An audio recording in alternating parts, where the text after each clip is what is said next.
I'm Professor Roger Leroy Miller, author of business law and legal environment textbooks for West Publishing Company. What you are about to see, use, and analyze is the second installment in Drama of the Law, the first ever teleseries developed to illustrate important legal principles. As in the first installment, this teleseries was written by award-winning author John J. Osborne, Jr. He wrote the famous movie The Paper Chase, which was later turned into a TV series. At last count, this series has been shown in 117 countries. The response to the first installment in Drama of the Law was, in a word, gratifying. We showed that drama and humor can be used to develop and illustrate important legal principles and how the law affects us in our everyday lives. As you will see, part 2 in this teleseries takes place in a car dealership, Raleigh Motors. We chose this setting because most of you, at one time in your life, are going to buy a car. We could have developed the teleseries in any number of other settings, for the reality is that legal issues are all around us. West Publishing Company, John Osborne, and I hope that you enjoy viewing these videos as much as we enjoyed making them. Now let's go meet and see Shelley, Tony, Herman, and the other characters who make up the drama of the law.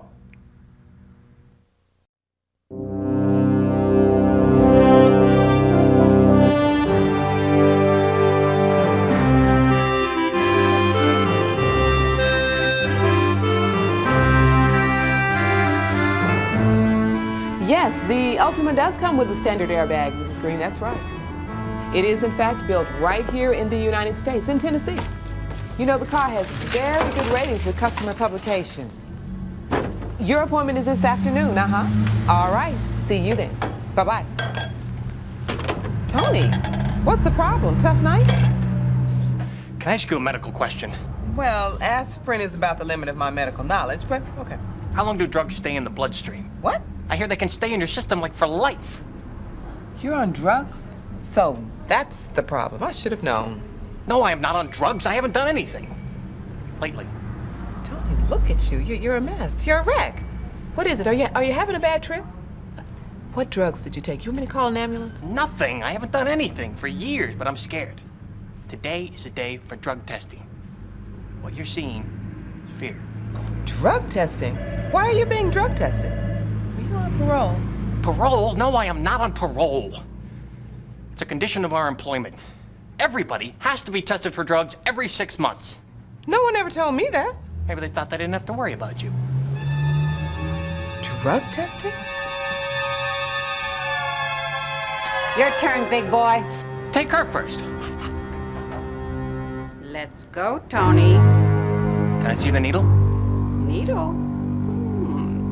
A cup is usually called for, but if you insist, I'll use a needle. Herman!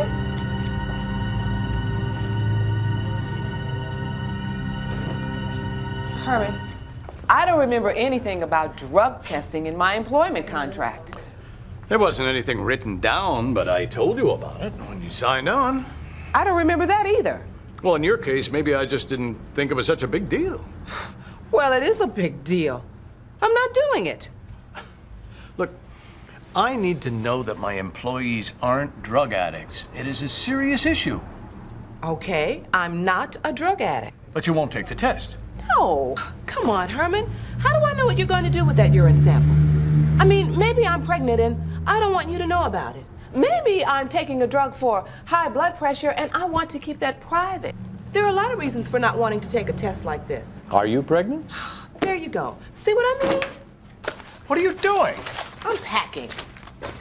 You're our best salesman. Salesperson. That too. Look, I don't want to lose you. Look, Shelley, drugs are a big problem. Now, we take customers for test drives. We are responsible for people's lives, like airplane pilots. I mean, they get drug tested. I can't have a salesman on drugs. Salesperson, Herman. Salesperson. He's a live one.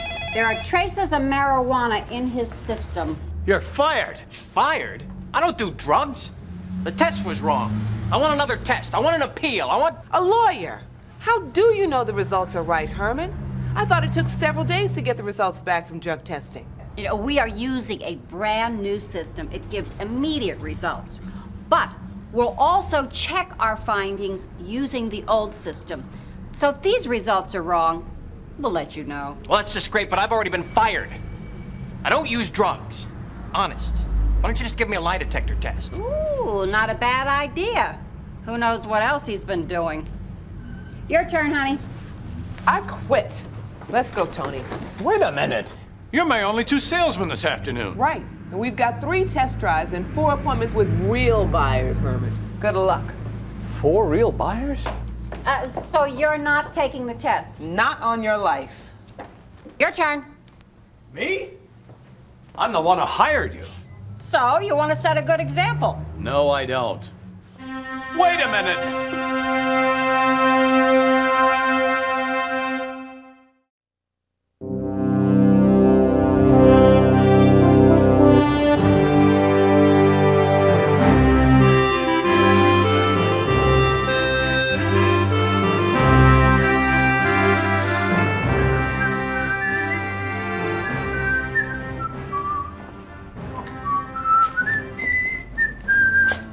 Congratulations.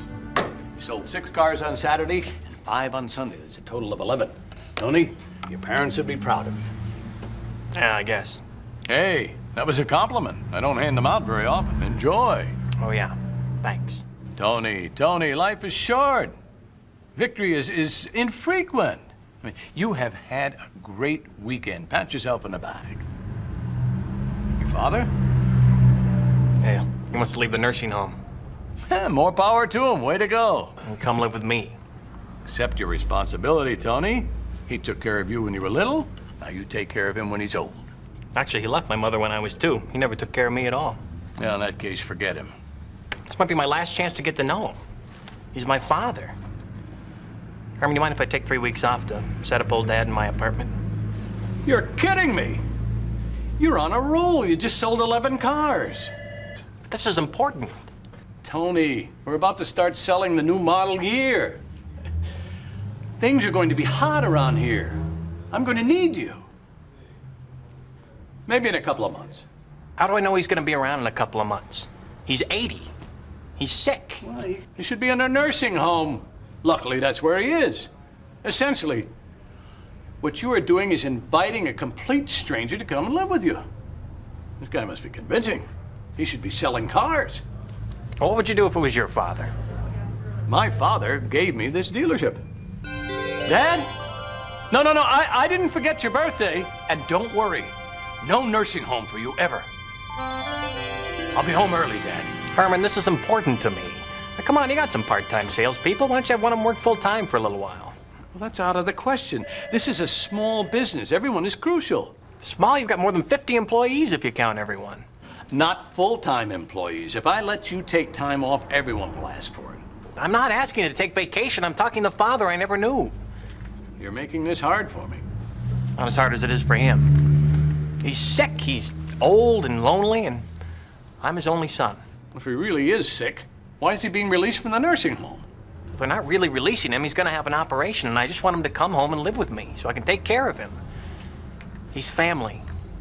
We're your family too, Tony. Raleigh Motors. The only real family you've ever had. But don't let that stop you. You go ahead. Run on us. Great sales pitch, Herman. Thanks. You're a genius. No wonder you're the head of the dealership. Thanks. I'm still taking 3 weeks off. Go ahead. But you may not have a job when you get back. This is business.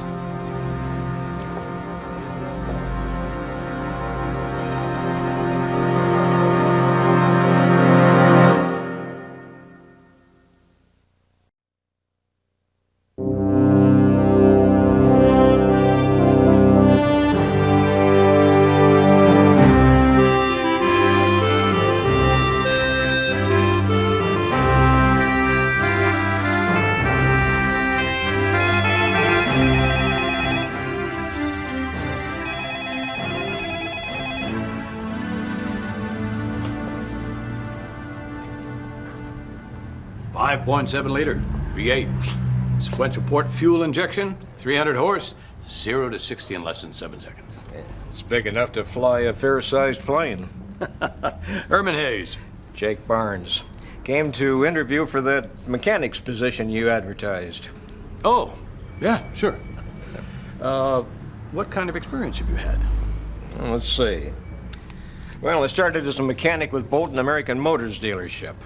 And then I worked for Elliott Cadillac dealership. You familiar with one of those? I remember Elliott's a good man, but he wouldn't sell anything that didn't have tail fins on it. Yeah, he sure did like tail fins and chrome. Hated the Volkswagen like a plague. Any more recent employment history, Jake? Elliott's has been out of business for 25 years. Well, I haven't worked on cars for a while, but Yeah, well, I can see you've had a lot of experience. Look the vet over. I'll be right back.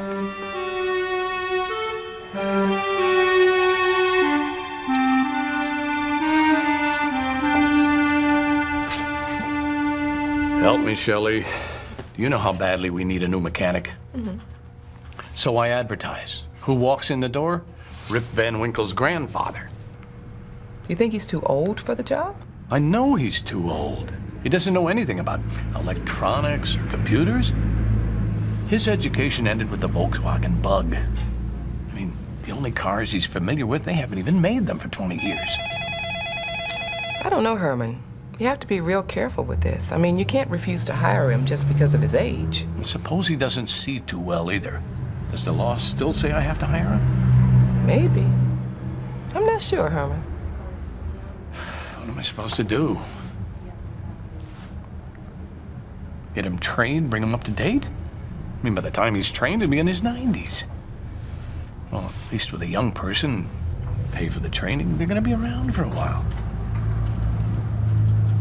Any ideas? Yeah. Tell him the truth. Explain your concerns.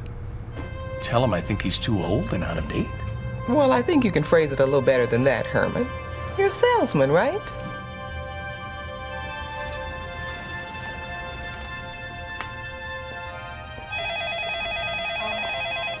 You mind if I speak honestly and openly?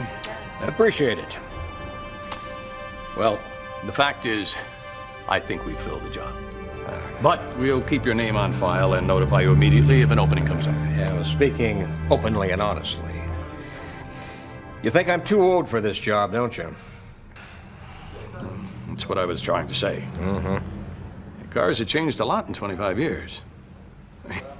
By the time you get up to speed, you'll be ready to retire. You certainly do have a way with words.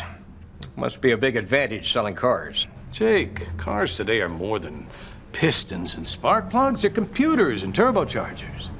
Yeah, like an F-14, right? Yeah, my point exactly. Cars have evolved a lot since the Rambler. They are like jet aircraft. Good. Good. Herman, I've spent the last 20 years working as an aircraft mechanic at Lockheed. Now, the guys on my team, they could take an F-14 apart blindfolded. Now, this vet, child's play. But you know what happened to the aircraft industry, layoffs everywhere. I thought it was a good time to put my skills to use on cars, now that they're caught up. But the question is, have you? No, that's not the question. What is? Can I do a good job? That's the question. A 60-year-old jet aircraft mechanic in an auto dealership? I don't know, Jake. What bothers you the most? The age or the experience? Now, I can prove that the experience is relevant. I can't do anything about the age. You could sue me for what I've said. So, what do I have to lose? You're hired. But I want you to know, I'll work you like a dog. Okay, what else is new? Come on, I'll show you around.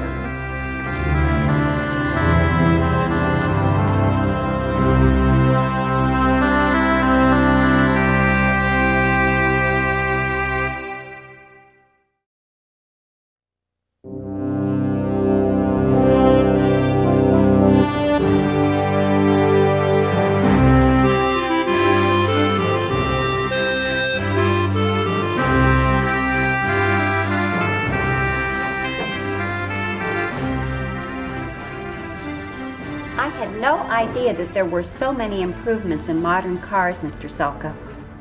No need for changing the oil at all? Well, just every 100,000 miles, or after a total eclipse of the sun, whichever comes first.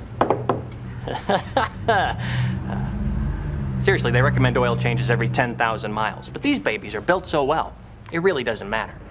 What about the gas mileage? We provide an eyedropper, so you can put a little in every couple of months. It must use more gas than that. In normal city driving, it uses no gas. A modern engine is controlled by a computer, Mrs. Drummond. A computer which is constantly on the alert, making sure everything is functioning perfectly. No gas. Of course, it uses a little gas. I mean, comparatively, it uses no gas. We all need some energy. But compared to the cost of food, you're talking pennies. I see. Forget gas, forget repairs. With the interest rate as low as it is today, you can forget car payments, too. Basically, we give the car away. What I'm really trying to say, Mrs. Drummond, is that today's cars are much better than yesterday's cars. Airbags, ABS braking, reinforced doors, computer-controlled fuel injection systems. No, we don't give the car away. I was kidding. But we do offer a much better vehicle. Tony, a few words with you. Excuse me.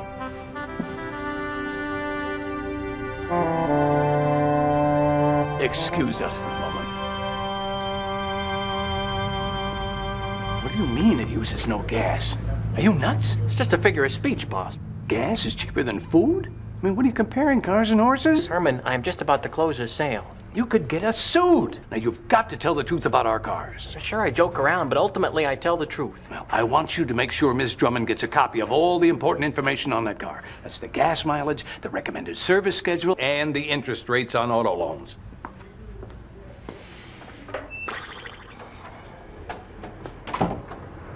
Tony, how does he know what you've been saying to Miss Drummond? That's why he's the boss, Shell. He knows everything. Did you check out his hat? Is he wired or what?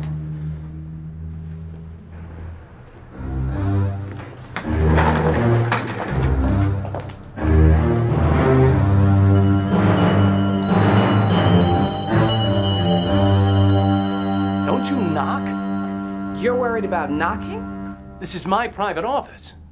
What about our private offices? You don't have an office, you're a saleswoman.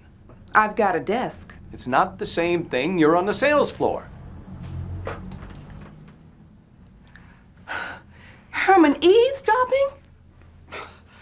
Monitoring my sales floor is how I think about it. I got to know that my salespeople are honest. You have any idea the kind of reputation car salesmen have? I want to change that. What about the reputation this car dealership is going to have? When customers find out you're listening in on them, too. It's for their own good. To invade their privacy? What privacy? This is a car dealership, not someone's bedroom. I can't work here. If you're going to be listening in on my conversations, I can't work here. Why not? You got something to hide, Shelley? No, Herman. Something to protect.